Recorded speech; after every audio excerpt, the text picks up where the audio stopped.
Dementia is a collective term for a group of progressive disorders that leads to multiple symptoms.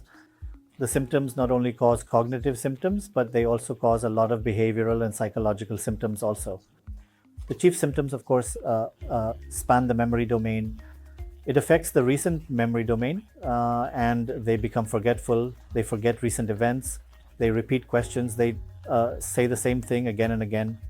This constellation of symptoms is what is called dementia. So in other ways, it's both a cognitive and a behavioral syndrome.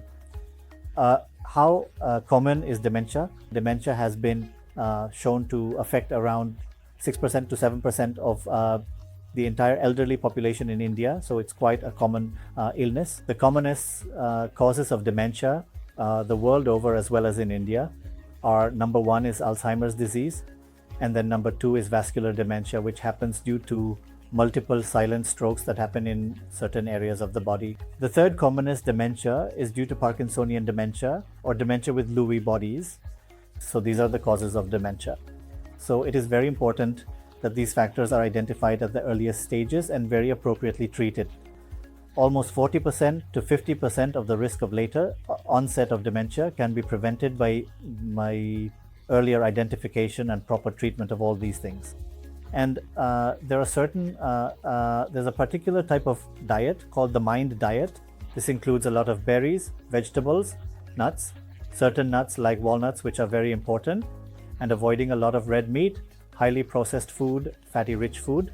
So this particular constellation of nutritional items constitutes what is called a MIND diet, and this also has been shown to prevent the progression to dementia or the pre-dementia state called mild cognitive impairment.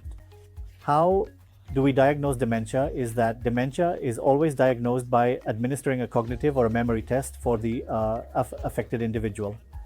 History of these onset and progression of the symptoms is collected from a knowledgeable informant, who is usually a family member, and then we run certain tests. At a basic minimum, we do a brain scan, which is usually an MRI.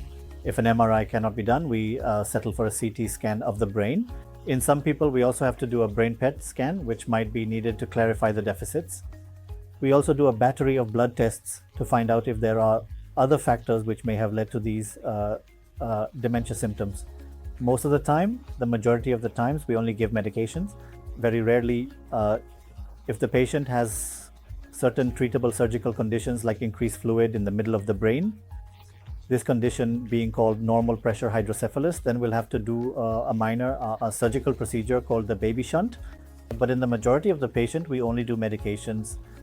So all of these factors can be adopted to ward off dementia or mild cognitive impairment in later life.